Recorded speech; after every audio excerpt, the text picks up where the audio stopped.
Test. Oui, ça marche. Salut. Ah bah super. Je sais pas, il n'y a pas énormément de monde encore, mais on est bon. Super. Bonjour à toutes et à tous. Alors, merci d'être présents pour cette nouvelle conférence pour cet après-midi où on va aborder un sujet qui est à la fois technique et aussi très politique, donc les transferts transfrontaliers de déchets. On accueille aujourd'hui parmi nous Emmanuel Katrakis, qui est secrétaire général de la Confédération européenne du recyclage, EURIC, Pierre Moguerou, qui est vice-président de la filière plastique de Federec, Marie-Pierre Mescam, qui est présidente de la filière des métaux ferreux chez Federec, et Sébastien Ricard, qui est vice-président de la filière papier-carton de Federec également.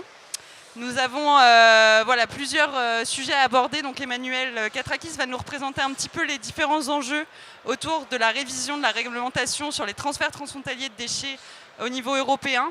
Voilà, quels sont les enjeux, les actions en cours auprès des différentes instances européennes, et après voir un petit peu comment cette évolution réglementaire va affecter les différentes filières de recyclage, et notamment les déchets plastiques, la filière du recyclage des plastiques, des métaux et des papiers cartons.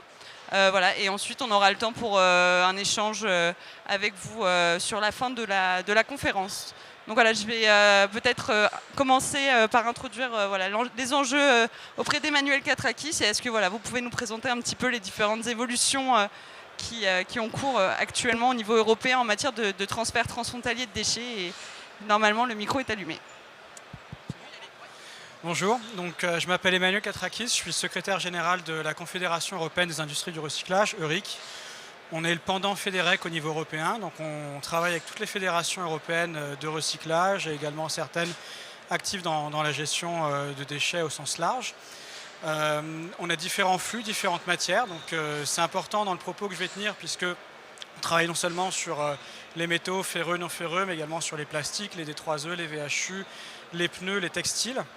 Et effectivement, la révision du règlement sur les transferts transfrontaliers de déchets est ô combien importante pour le secteur du recyclage et également au-delà, puisque effectivement c'est à la fois un sujet technique et politique.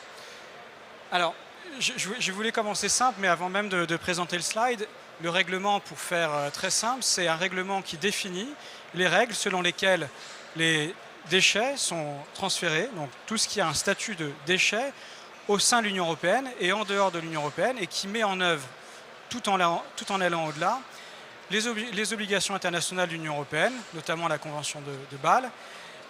Et donc, c'est un règlement qui est effectivement très important. C'est un règlement donc, qui est directement applicable. Il n'y a pas de mise en œuvre au niveau des États membres, même si, dans la mesure où il y a effectivement le diable est dans les détails, il y a des interprétations différentes. Il y a également énormément de lignes directrices qui, elles aussi, posent problème. On l'a vu avec récemment une ligne directrice applicable sur questions plutôt techniques que sur les plastiques et les taux de contamination. Et donc ça, c'est un sujet annexe, mais qui est ô combien important également. On pourra revenir après dessus. Et pourquoi je montre ce slide? Je pense qu'ici, on est à Polytech, tout le monde sait ce qu'est le recyclage, c'est transformer et valoriser un déchet en ressource. Ça demande effectivement, en fonction des matières, un certain nombre de process industriels pour arriver à une matière normée et produire une matière première issue du recyclage, mais qui est donc normée, qui peut substituer, dans la mesure du possible, aux matières premières primaires dans un processus de production. Pourquoi effectivement le règlement sur les transferts transfrontaliers de déchets inquiète autant la profession? C'est qu'au niveau européen, hormis quelques flux pour lesquels il existe, dans la mesure où ils sont appliqués, et encore ça dépend, des statuts de fin de déchets, il y a très peu de différence dans la législation entre un déchet entrant et un déchet sortant. Donc un déchet qui va remplir un cahier des charges de qualité et qui va pouvoir ensuite être utilisé directement par un papetier, un aciériste, un plasturgiste, j'en passe et des meilleurs. Et donc, je pense que voilà, c'est un mystère pour personne. Les questions d'export, de grand export de déchets ces 5 dernières années, ont fait souvent la une des médias, pour de bonnes raisons. Les plastiques dans les océans, on peut également en discuter. Et donc, c'est devenu un sujet assez politique. Ça, c'est un fait. La Commission européenne a décidé de réviser ce règlement avec un cahier des charges. Et dans ce cahier des charges, elle s'est fixée comme objectif de résoudre, et là je cite, le problème de l'exportation de déchets en dehors de l'Union européenne. Je pense que là, on y souscrit tous. Nous, recycleurs, on n'a pas de souci à dire effectivement que les D3E non traités, les pneus non traités, n'ont pas vocation à être exportés dans des pays qui n'ont pas la capacité pour les traiter. Maintenant, on a un vrai problème, et je pense que ça va être le sujet du débat, sur effectivement des matières normées qui répondent aux critères qui répondent à des critères de qualité et qui sont encore considérés comme déchets et pour lesquels le grand export est absolument fondamental. C'est le cas notamment des ferreux et des non ferreux, mais principalement effectivement de tout ce qui est ferreux, non ferreux. C'est également le cas des papiers, où en Europe, on collecte et on trie beaucoup plus que la consommation qu'on a au niveau européen. Et donc, la crainte, et je pèse mes mots, c'est que je pense que ce serait bien d'aller sur le slide après. Alors, avant d'arriver sur la crainte, je pense qu'il faut d'abord également revenir sur la disposition légale. Aujourd'hui, dans le règlement, on a une obligation, dans l'article 49, qui effectivement oblige l'opération de valorisation, etc., qui va dans un pays non européen, devra satisfaire à des obligations de normes de protection de l'environnement qui sont pour l'essentiel équivalentes aux normes fixées dans le droit de l'Union européenne. Ça, c'est une obligation qui, pour l'instant, n'a pas été objectivée. Donc je pense que là-dessus aussi, on pourrait, on l'a dit, en qualité de fédération, on souhaite travailler dessus, mais qui n'a pas été objectivée. Maintenant, et c'est ce que je disais avant, il y a une véritable volonté politique d'avoir un marché européen avec une restriction du grand export. Et effectivement, pour les matières pour lesquelles le marché du grand export est absolument fondamental, on peut courir à la catastrophe, on va courir à la catastrophe. Et c'est pour ça effectivement que sans une vraie réflexion sur les filières industrielles, sur les investissements qui sont nécessaires effectivement pour avoir la demande au niveau européen, les obligations également, si du jour au lendemain on se coupe du marché du grand export, qui est à la fois important, à la fois pour les tonnages, mais également pour la fixation du prix, puisqu'en économie, effectivement, on a besoin d'avoir un prix avec une concurrence qui soit peu ou prou libre et non faussée, on peut avoir assez rapidement des conditions de marché qui sont complètement dégradées. Et on l'a bien vu, on l'a vu avec les plastiques quand on en discutait il y a 5 ans, quand on n'avait pas d'obligation de contenu recyclé, le marché était complètement différent que celui qu'on a aujourd'hui. Donc actuellement, pour remettre les choses dans leur contexte, on attend que la Commission européenne propose sa proposition. Elle devait être proposée fin juin, on nous a dit en septembre, maintenant c'est mi-novembre. Ce qu'on ne sait pas, et donc vous pouvez me poser des questions mais je ne pourrai pas vous répondre, c'est la manière avec laquelle ces obligations d'équivalence vont être objectivées dans la proposition de règlement. Encore une fois, si on avait eu un travail constructif avec les institutions européennes, notamment la Commission avec qui on travaille sur plein d'autres sujets de manière très fluide, pour effectivement avoir une traçabilité, avoir une certitude de savoir effectivement où sont exportées les matières, les normes de qualité auxquelles on s'astreint, les normes là où elles sont effectivement exportées, on aurait pu le faire. Je pense qu'on aurait pu avoir un dialogue. Aujourd'hui, on ne l'a pas. Et donc, je serais très content de répondre après, mais on a un vrai souci parce qu'effectivement, on a des flux sur lesquels le marché du grand export est fondamental pour l'économie de notre industrie du recyclage aujourd'hui. Et je terminerai par une autre dimension, c'est-à-dire qu'actuellement, on parle uniquement de la dimension export. Il n'y a aucune réciprocité aujourd'hui au niveau européen sur l'importation des matières premières, qu'elles soient extraites ou issues effectivement du recyclage. Et effectivement, là, le bilan carbone, le bilan environnemental, les normes sociales, surtout lorsqu'on parle des matières premières qui sont importées au sein de l'Union européenne pour alimenter notre industrie, sont complètement différentes que celles qu'on peut imaginer en Europe. Donc on va se retrouver avec un marché du grand export qui, lui, effectivement, va être extrêmement normé, sans aucune réflexion sur la filière industrielle. Et c'est pour ça que j'ai dit que Euric représente effectivement la majorité des flux, où effectivement on n'a aucun souci à dire que pour certains flux, on aura des capacités parce qu'il y a des obligations d'avancer, mais pour d'autres où il n'existe aucune obligation et on ne crée pas une filière en l'espace de 2 ans, un arrêt brutal du grand export sur ces matières qui répondent à des normes de qualité serait absolument catastrophique. Donc la nuance est importante sur le sujet et je voulais juste planter le décor pour ensuite effectivement avoir et laisser à mes collègues le soin d'un peu plus développer filière par filière. Voilà. Merci beaucoup Manuel. Voilà, donc pour rentrer tout de suite dans le vif du sujet, on va aborder les différents enjeux justement de l'évolution de cette réglementation européenne pour la filière de recyclage des plastiques. Et dans ce cas-là, j'aimerais poser d'abord une première question à Pierre et peut-être nous faire un petit rappel de ce qui est actuellement vendu, d'abord en France, mais au sein de l'Union européenne et peut-être aussi au niveau du coup, du grand export, et nous faire un petit rappel des chiffres clés du marché. Et je vous laisse du coup la parole à suivre. Merci Diane. Et bonjour à tous. Donc, Pierre Moguerou, je suis vice-président de la filière plastique de Federec. Alors, effectivement, quelques chiffres qui sont à l'écran, qui sont importants pour poser le débat. Alors, comme l'a expliqué Emmanuel, les déchets plastiques, ce sont des déchets qui sont passés par les centres de tri, qui ont été préparés pour être envoyés dans des usines de recyclage. Ça, c'est très important. Ils répondent à des normes, ils répondent à des standards pour pouvoir être recyclés. Vous voyez sur le graphique l'évolution, donc en bleu, c'était les destinations des déchets plastiques en 2019, et en jaune, les destinations des déchets plastiques en 2020. Donc 47% des déchets plastiques ont été recyclés en France en 2020, 48% à l'intérieur de l'Union européenne. Donc ça représente 95% des plastiques. Donc ça, c'est important de l'avoir en tête. 95% des plastiques et des déchets plastiques qui sont triés sur nos centres de tri sont vendus en Europe. Et vous voyez tout à droite les ventes en dehors de l'Union européenne, principalement sur le marché asiatique, qui sont en baisse de 13% en 2019, elles sont passées à 5% en 2020. C'est lié à plusieurs choses, c'est lié à la structuration du marché en Europe, avec des capacités de recyclage qui augmentent en Europe, et également une législation qui vient restreindre également les exportations. Justement, peut-être rebondir là-dessus et se demander quelles ont été du coup les dernières évolutions en lien avec la fermeture notamment de la Chine et de ses frontières à l'importation de ces différents types de déchets, nous faire un petit point sur l'impact que ça a eu sur le secteur. Oui, alors quelques dates qui sont importantes pour nous.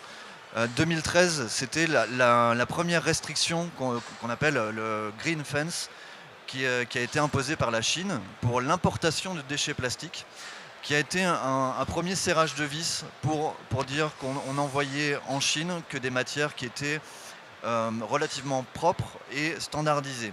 C'est la première fois qu'on avait ça en Chine, puisque avant la Chine importait des déchets plastiques, mais n'avait pas de restrictions particulières en termes de qualité. En 2018, la Chine a décidé de bannir complètement les importations de déchets plastiques. Donc ça a rebattu les cartes au niveau mondial, puisque les États-Unis envoyaient des déchets plastiques en Chine, l'Australie envoyait en Chine. Donc en fait, la Chine importait de partout dans le monde. L'arrêt des importations de déchets plastiques par la Chine a rebattu les cartes. Alors, certes, au démarrage sur principalement les autres pays asiatiques, mais ça a permis aussi de garder plus de déchets plastiques et de développer des capacités de recyclage en Europe. Et début 2021, au 1er janvier 2021, on a eu l'amendement de la Convention de Bâle. La Convention de Bâle, c'est la convention qui régit les transferts transfrontaliers de déchets dans le monde. Cet amendement de la Convention de Bâle, il avait pour but de restreindre et de choisir les déchets plastiques qui étaient envoyés dans les pays dans le monde. Et cet amendement de la Convention de Bâle est pour nous une étape très importante. Elle est plutôt très positive pour les entreprises du recyclage. Cet amendement, il dit quoi? Il dit que seuls les déchets plastiques présentant moins de 2% d'impureté pourront être exportés en dehors de l'Union européenne. Donc quand on parle d'impureté, on parle par exemple de papier qui peut se retrouver dans des balles de plastique par exemple. Et au sein de l'Union européenne, ce sera 6%. Donc quand on exportera des déchets plastiques par exemple en Allemagne, on devra avoir des balles de plastique qui contiennent moins de 6% d'impureté. Donc ça c'est très important aussi, c'est structurant pour le marché européen et pour développer le marché du recyclage en Europe. On a d'autres législations qui arrivent en même temps, puisqu'en 2021, on doit tendre vers l'objectif de 100% de déchets plastiques recyclés en 2025. Là aussi, quelque chose de structurant, puisque ça va créer la demande en matière recyclée pour les usines de recyclage. Et ça, c'est très important pour le marché du recyclage en Europe. Et également des objectifs de collecte et de recyclage qui sont plus ambitieux, puisqu'on doit atteindre, par exemple, 90% de recyclage des bouteilles plastiques pour boissons à horizon de 2029. Aujourd'hui, on est à peu près à 55% de taux de recyclage, donc c'est insuffisant et il faut qu'on développe la collecte et qu'on puisse développer le recyclage en Europe. Merci Pierre. Est-ce qu'on peut peut-être faire un focus ou du moins exprimer les craintes des opérateurs sur justement l'amendement de la Convention de Bâle en termes opérationnels ou quels impacts au quotidien ça pourrait avoir sur les opérateurs du recyclage et sur l'avenir de la filière? Alors, ce qu'il faut savoir, c'est que quand on exporte des déchets plastiques, c'est principalement parce qu'on n'a pas suffisamment de capacité de recyclage en Europe. Donc il faut en créer, il faut créer des nouvelles usines. Et pour ça, il faut investir. Et pour investir, donc il faut investir dans des usines de recyclage et dans de la R&D pour pouvoir recycler des matières qui aujourd'hui n'étaient pas recyclées. Donc on nécessite d'investir pour recycler les volumes de plastique qui étaient auparavant exportés. Il faut également investir pour répondre aux défis techniques des nouvelles obligations d'incorporation de matières premières issues du recyclage, puisque aujourd'hui seul par exemple le PET recyclé est apte au contact alimentaire. Donc il faut qu'on développe la technologie sur les autres résines pour pouvoir réintégrer plus de matières recyclées. Et je vous ai mis un exemple également, c'est qu'au niveau européen, les producteurs, les transformateurs de polymères appellent un taux d'incorporation de plastique recyclé de 30%. Ça c'est également très important, puisqu'on a vraiment besoin d'avoir une demande du marché, une demande en matière recyclée qui est issue des usines, qui est importante. Et le fait de réglementer quelque part le taux d'incorporation dans une directive européenne permettrait de structurer le marché. Pourquoi ? Parce que quand on investit dans une usine de recyclage, il faut qu'on puisse vendre derrière les granulés recyclés pour les vendre à une industrie. Et si on a la certitude qu'on va pouvoir vendre ces matières et qu'elles ne seront pas dépendantes, que le prix de ces matières-là ne sera pas dépendant du prix du vierge, de la résine vierge, donc qui est lié aux capacités de production des résines vierges dans le monde et puis aux barils de pétrole également, et bien ça va permettre d'investir plus facilement et plus sereinement dans des usines de recyclage en Europe. Donc on a besoin de cette réglementation pour pouvoir structurer encore une fois le marché et faire qu'on arrive demain à quasiment 100% de déchets recyclés en Europe. Merci beaucoup. Peut-être, je ne sais pas si on garde les questions pour la fin ou si on peut faire filière par filière à la limite, comme vous le souhaitez, pour la fin. Et ouais, d'accord, très bien. Bon, on va passer à la filière papier-carton, qui est représentée par Sébastien Ricard, aujourd'hui présent avec nous, et qui est vice-président, donc, je le rappelle, de la filière papier-carton pour Federec, et qui va nous parler un petit peu sur le même modèle des enjeux qui vont être des enjeux de l'avenir pour la filière des papiers-cartons et à ce sujet-là. C'est ça. Bonjour à tous. Excusez-moi, alors moi j'ai été bien moins bon que Pierre parce que je n'ai pas fait de slide. Donc voilà, on va s'en tenir à ce petit slide officiel, mais qui a le mérite d'abord d'être lisible. C'est très rare sur des slides. Et ensuite de vous donner donc les répartitions des volumes vendus entre la France, l'Union européenne et ce qu'on appelle en général le grand export. Il faut avoir en tête que ces industries, qu'on parle de ferraille, métaux, de plastique, de papier, carton, on est aujourd'hui dans des logiques d'économie circulaire où certes il y a des logiques très territoriales, très locales pour ce qui est de la collecte, mais on est sur des marchés internationaux. le papier carton, c'était, et je dis c'était, ça l'est toujours, mais la décision de la Chine, le Chinese ban, dont a parlé Pierre, qui n'a pas concerné que les plastiques, qui a concerné tous les matériaux, toutes les matières, a rebattu les cartes, de fait, pas seulement pour les plastiques, mais aussi, notamment pour les papiers cartons. Et donc sur les papiers cartons, on était sur un exemple exemplaire, je suis un peu redondant, mais sur l'archétype de ce qu'était l'économie circulaire. C'est-à-dire qu'on avait des produits manufacturés emballés dans du carton qui du coup étaient fabriqués en Chine, qui nous revenaient en Europe dans des containers et qui repartaient une fois les emballages carton jetés, collectés, triés, venaient remplir les mêmes containers pour repartir en Chine. Donc tout ça fonctionnait merveilleusement bien. Et ensuite on est sur des industries, si on reprend uniquement l'Union européenne, au niveau des papeteries, ce sont des groupes scandinaves, allemands. Malheureusement, il n'y a plus de papeterie utilisant des fibres recyclées qui sont sous giron français. On a des investissements qui se créent, des nouvelles capacités, mais qui se créent en Europe. Et le bon échelon de raisonnement, c'est à minima l'échelon européen, si ce n'est l'échelon intermédiaire. Donc quand on dit on exporte des papiers cartons, on importe des papiers cartons, dans les papiers cartons, il y a différents types de matières. Tout ça est normé, c'est la norme européenne EN 643 qui est une norme internationale, et différentes qualités.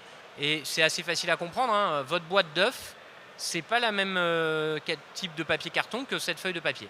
Voilà, le papier blanc, les cartons d'emballage, les cartons imprimés, le papier craft, tout ça c'est des matières différentes.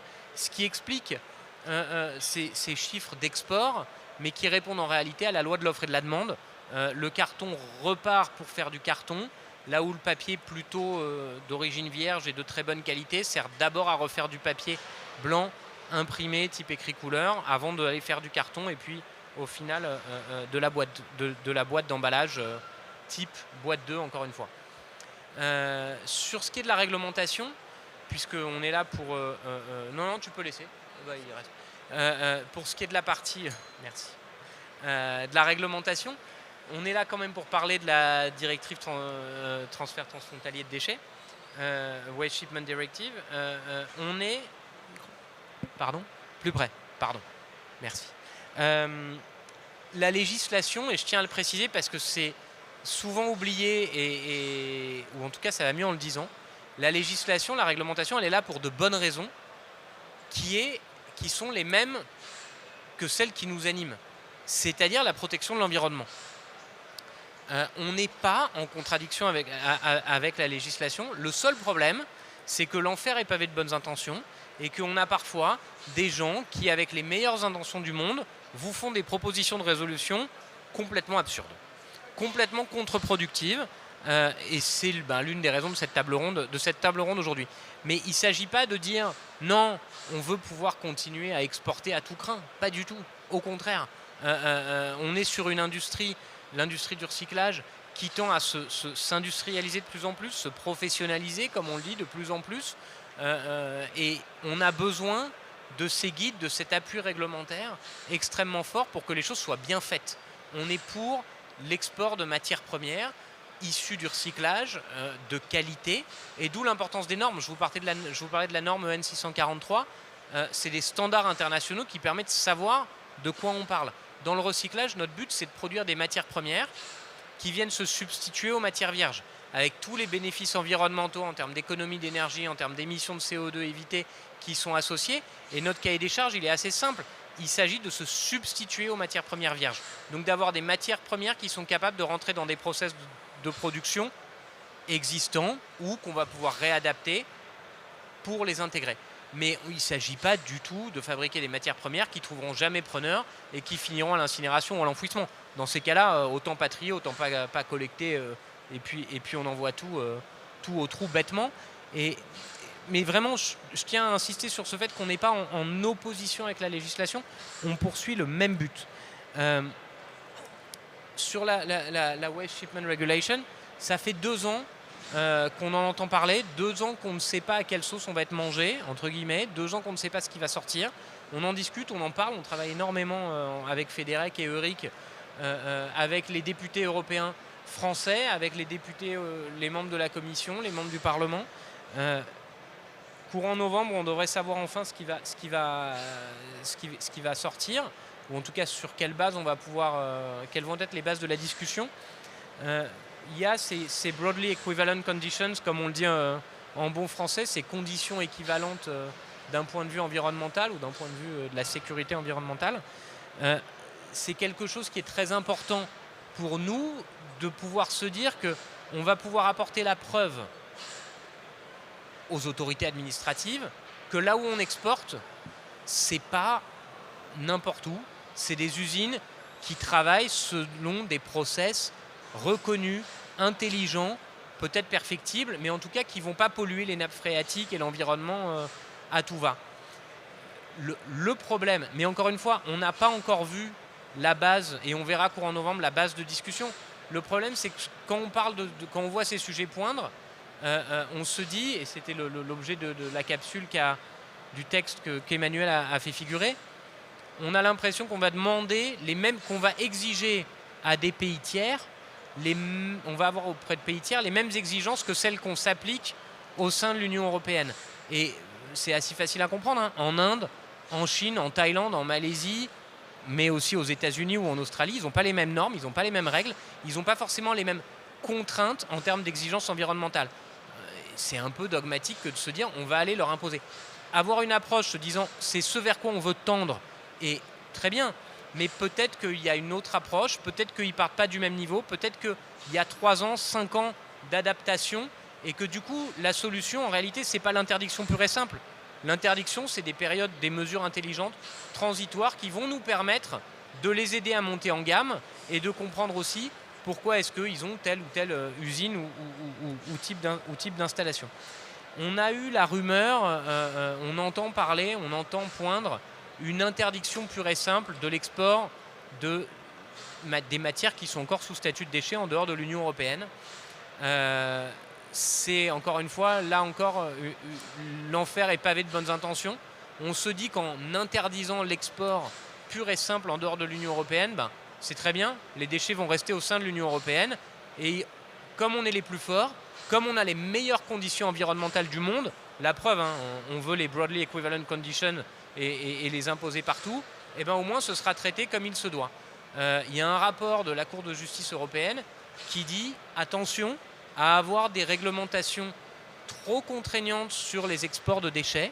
Le risque, c'est le trafic illégal de déchets. Parce que le trafic illégal de déchets, c'est ultra lucratif et c'est d'autant plus intéressant pour les fraudeurs que les sanctions sont ridicules. Donc attention à ne pas faire n'importe quoi, à ne pas mettre la charrue avant les bœufs. Encore une fois, je ne suis pas en train de dire qu'il ne faut pas restreindre les exportations, hein, mais attention à ne pas faire les choses à pas faire intelligent. Sur ce sujet de la restriction, de l'interdiction pure et simple des exportations, il y a un autre sujet qui est, d'accord, admettons qu'il n'y a pas de trafic illégal et que les déchets restent dans nos frontières. Est-ce qu'on a les capacités de traitement, de recyclage, de consommation de ces matières? Je dis de consommation parce qu'il n'y a pas forcément de sortie de statut de déchet d'un point de vue juridique, puisque c'est un statut administratif, en sortie de nos centres de tri et de nos usines de recyclage. Donc il y a des sorties de statut de déchets implicites pour certaines résines plastiques par exemple, mais ce n'est pas forcément le cas partout. Donc est-ce qu'on a quand même la capacité aussi, au-delà de la capacité de traitement, est-ce qu'on a ces capacités de consommation au sein de l'Union européenne? Peut-être, peut-être pas.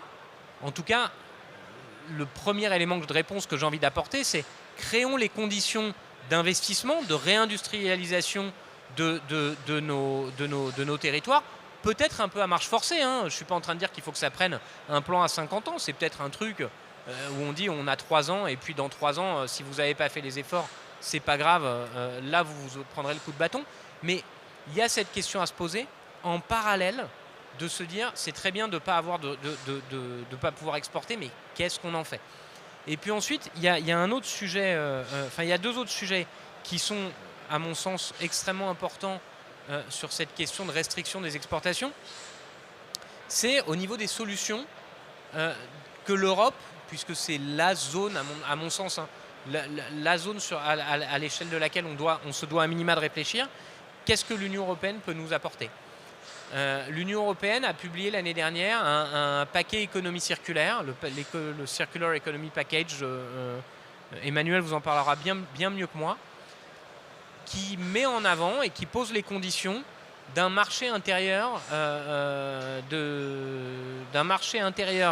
pour l'économie circulaire. Alors je vais mal le traduire, qui fonctionne bien, mais leur expression c'est well functioning internal market for circular economy. Les conditions de circularité ou les bonnes conditions de circularité au sein de l'Union européenne pour ces matières premières ou pour ces matières premières que nous conduisons, eh ben, pour créer ces conditions-là, il n'y a pas 56 solutions, il n'y a pas 56 leviers auxquels on pense, c'est la sortie du statut de déchet au niveau européen. Et là, je voudrais insister sur le sujet du papier carton. Le papier carton, c'est un déchet qui n'est pas dangereux, qui est bien collecté, dont les exutoires sont extrêmement bien fléchés. On connaît leur cycle de recyclage, on connaît l'ensemble des acteurs. Et au sein de l'Union européenne, on a suffisamment de capacité, grosso modo, pour se dire que ce qui est collecté en France va pouvoir être consommé en France ou en Espagne ou en Allemagne dans une mesure assez intéressante. Et ce levier de sortie de statut de déchet, qui est un levier, encore une fois, administratif, puisque c'est un statut juridique, est extrêmement fort et extrêmement puissant. Ça nous permet de montrer que, oui, on a collecté un déchet, mais on l'a collecté comme il se doit, on l'a processé dans nos usines comme il se doit, on en sort des balles de matières qui sont de qualité homogène, que les papetiers savent consommer, ils savent quoi en faire. On est capable de leur garantir, parce qu'il y a une norme, la EN 643, des degrés d'impureté avec des proportions, des seuils qui sont pas très compliqués, mais qui sont existants, des pourcentages d'humidité, qui fait qu'on est capable de garantir que c'est une matière première. Et d'ailleurs, un peu paradoxalement ou de façon contre-intuitive, il paraît assez, à mon sens, surprenant d'avoir une norme pour quelque chose qui est un déchet. Si c'est un déchet, ça n'a plus de valeur, ça doit être géré comme tel, mais ce qui sort de nos usines fait référence à une norme et ça a tout son sens pour se caler dans cette norme, qu'on ne soit plus sous statut de déchet. Ça, c'est pour la partie intra-européenne. Pour la partie extra-européenne, je dirais il y a un autre levier. On parle aujourd'hui de plus en plus de l'internalisation des externalités positives liées aux activités de recyclage. Bon, ok, j'ai utilisé plein de gros mots. En gros, recycler, ça permet des économies de CO2, ça permet des économies d'énergie. Si on veut prendre en compte le coût complet, le vrai coût des produits, il faut prendre en compte aujourd'hui le prix du carbone. Le prix du carbone, y compris le coût du transport. Donc c'est très bien de se dire que demain, on va mettre un mécanisme d'ajustement carbone aux frontières et qu'on va prendre en compte le coût du carbone et qu'on va réduire les exportations ou interdire les exportations. Mais les déchets qu'on a, qui sont issus de produits qu'on a importés, il faut avoir des notions de réciprocité aux frontières.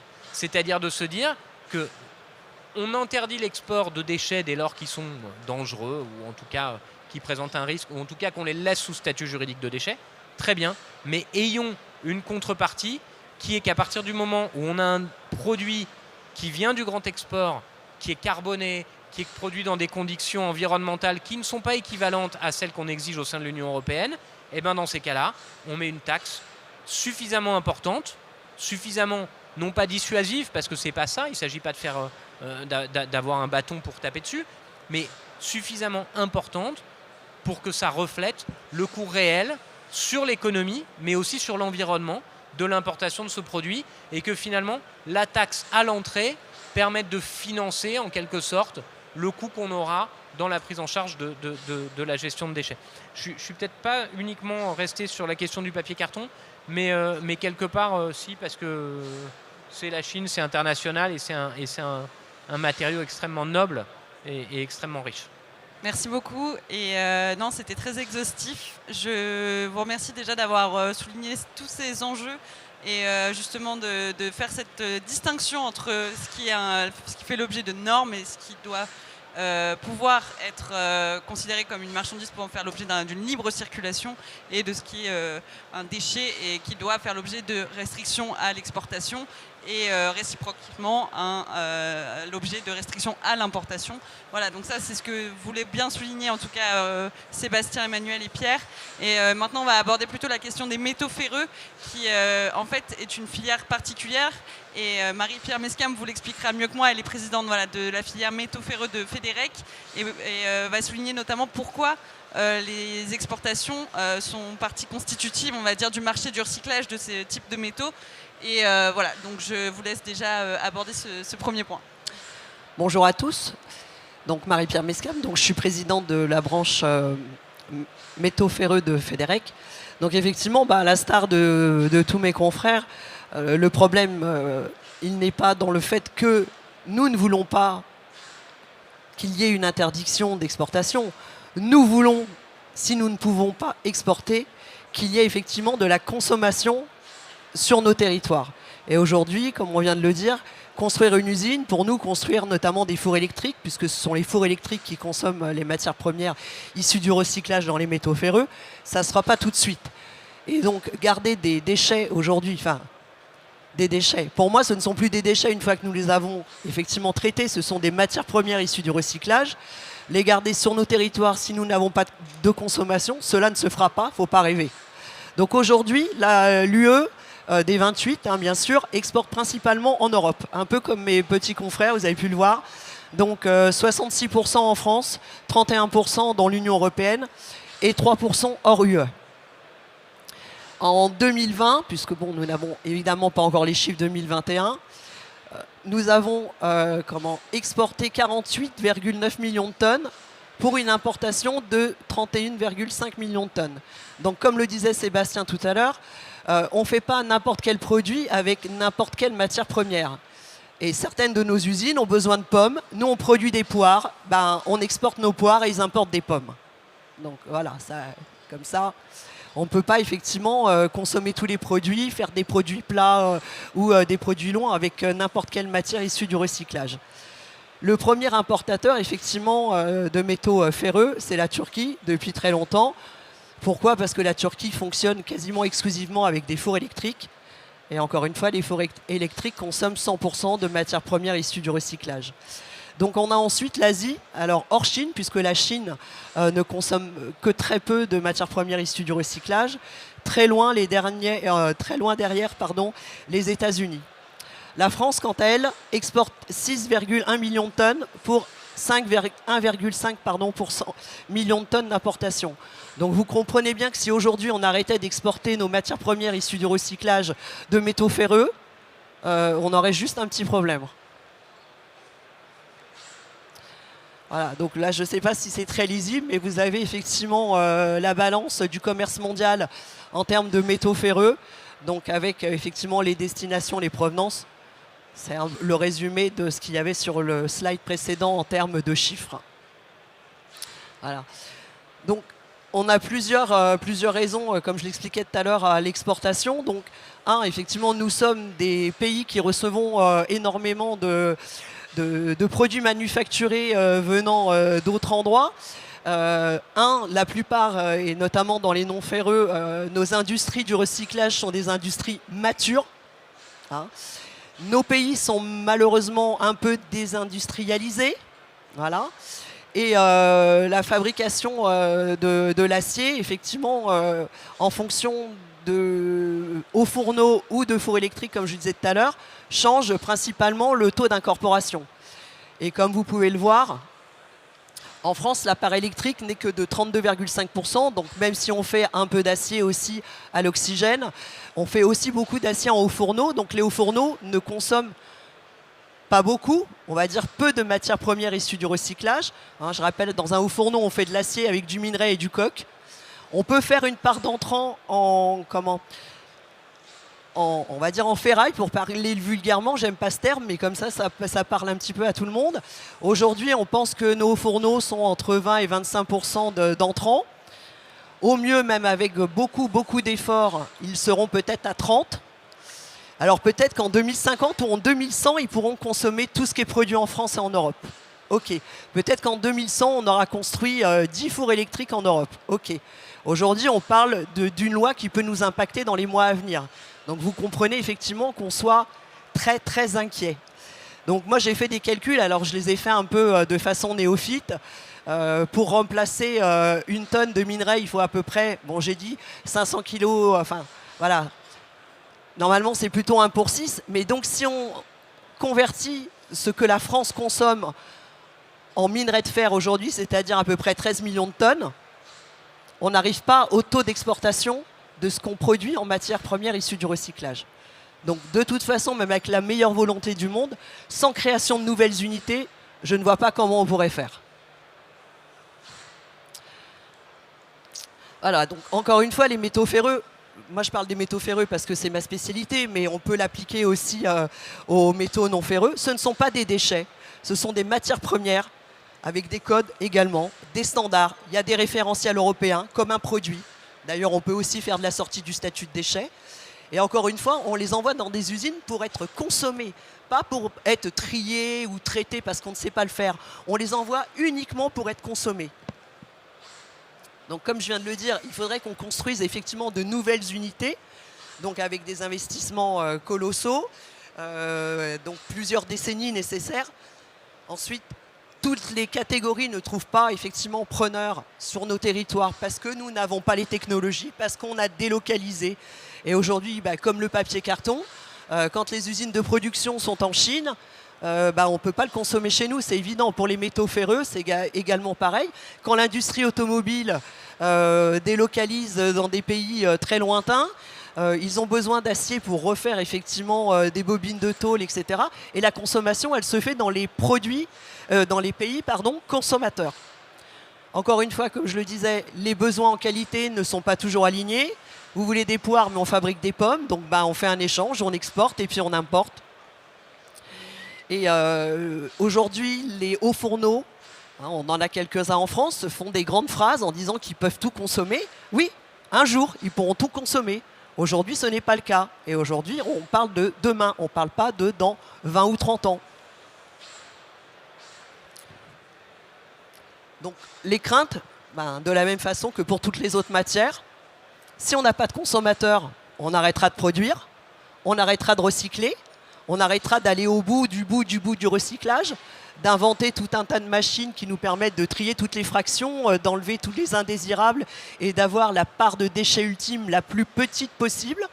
Et donc finalement, l'industrie du recyclage va s'étioler, les prix risquent de dégringoler et en plus nos consommateurs n'auront pas plus de matière qu'avant. Les matières qui ne trouvent pas de débouchés ne seront plus produites. Voilà, ça c'est clair. Et aujourd'hui, quand on nous parle, donc, on va dire, de conditions équivalentes, donc surtout à sens unique, je serais curieuse de savoir quel est le modèle sociétal des gens qui produisent du minerai de fer. Donc quand on nous dit que la Turquie, ce n'est pas un modèle sociétal, je veux bien, je pense que la Chine et le Brésil en sont sûrement. Merci beaucoup. Merci. Merci beaucoup pour vos 4 interventions. Voilà, ça a mis en lumière un petit peu les différents enjeux sur les différentes filières qui sont tous très différents. Les métaux n'ont pas les mêmes problématiques, on va dire, que le plastique, que le papier carton. Et c'était simplement pour souligner au moins lors de cette table ronde toutes les craintes de la part des opérateurs du recyclage de cette révision en fait, de la réglementation européenne sur les transferts transfrontaliers, parce qu'il y a vraiment une crainte en tout cas entre cette confusion qu'il pourrait y avoir entre ces déchets qui sont des déchets non normés, comme le soulignait tout à l'heure Emmanuel, et ces déchets qui sont en fait finalement des ressources, des matières premières issues du recyclage et qui vont faire l'objet de restrictions d'exportation hors UE et au sein de l'Union européenne. Tous les jours, on en parle notamment sur les déchets plastiques. Au sein de l'Union européenne, il va être de plus en plus difficile d'avoir un marché, une libre circulation de certains types de plastique du fait de restrictions de plus en plus contraignantes sur les taux d'impureté présents dans les balles et dans les containers. Par exemple, et là si je prends un exemple très concret du quotidien, vous avez par exemple dans le cadre des extensions des consignes de tri, donc mettre tout l'ensemble de vos emballages typiquement dans le bac jaune, vous aurez de plus en plus de types de plastique, de plus en plus du coup de types d'emballage qui vont faire l'objet d'une acceptation dans des centres de tri, mais qui auront aussi plus d'impuretés puisqu'on a de plus en plus de types de plastique qui seront acceptés. Et comment traiter ce type de déchets, sachant qu'il y a très peu d'usines actuellement en France pour transformer cette matière, la produire en matière première issue du recyclage. Et là, c'est des usines européennes sur lesquelles on compte. Et finalement, ce sont ces usines européennes auxquelles nous n'aurons même plus accès, puisque des taux d'impureté très contraignants feront qu'il sera très difficile d'avoir une libre circulation de ce type de matière. Donc voilà, en fait, c'est des enjeux européens qui se rapportent à des vraies considérations au quotidien. Voilà, donc c'était aussi pour souligner ça. Je ne sais pas si vous avez des questions, des interventions de la part des différents... Ouais. J'en ai une, mais s'il y a des questions... Excusez-moi. Est-ce qu'il y a des questions, en tout cas, même de manière plus générale, sur voilà, tous ces transferts transfrontaliers, ce qu'on appelle communément le grand export de déchets, et peut-être sur des préoccupations particulières sur certaines filières de recyclage qui vous intéresseraient d'approfondir? Je sais que la première prise de parole est toujours un peu difficile, mais n'hésitez surtout pas, on est là, on a du temps. Moi, je veux bien me lancer pour rajouter un peu au débat, et ensuite, j'espère qu'il y aura des questions. La difficulté, c'est que l'économie, en fonction des différents flux de matière, est relativement différente. Et donc, encore une fois, là, on a eu les papiers, on a eu les métaux, on a eu les plastiques. Si je m'arrête sur, par exemple, les métaux, ça a toujours été un marché qui est intrinsèquement mondial, avec une fixation de l'offre et du prix qui va dépendre, effectivement, c'est effectivement le cas pour d'autres matières également, mais qui va dépendre d'un marché qui est mondial. Quand on prend le prix effectivement des ferreux et les index, on a des index qui sont fixés par le London Metal Exchange et qui va regarder notamment les prix en Turquie. Pourquoi? Et ça a été dit, pourquoi? Parce que la Turquie a fait un choix industriel de produire de l'acier avec des aciéries électriques. Un choix qu'on n'a pas fait en Europe, et aujourd'hui on manque encore de réflexion au niveau européen à cet égard. Il y a un peu un grand écart actuellement entre la volonté de réindustrialiser, et je pense que là on est tous d'accord, et les choix stratégiques qui sont faits. Et ce n'est pas du tout pour être négatif. On peut très bien aller par exemple vers l'hydrogène vert, mais l'hydrogène vert et l'hydrogène en général, ça va pas être pour les fours électriques. Donc je pense qu'à partir du moment où on veut faire des choix, et là je parle de choix à long terme, pas d'une législation qui va être proposée dans les 6 mois. Il faut également anticiper les flux qu'on recycle aujourd'hui, la demande qu'on va avoir aujourd'hui, la demande qu'on va avoir demain.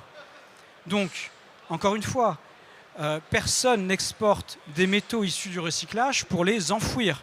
Pour ça que vraiment là-dessus, j'insiste, la différence entre tout le débat qui est plus que légitime qu'on a eu sur les plastiques non recyclés, qui ont été exportés, qui sont encore, mais on voit que ce sont en termes de pourcentage, de très faibles pourcentages, qui sont exportés au grand export dans des pays où il y a très peu d'infrastructures, où là, effectivement, ce n'est pas acceptable.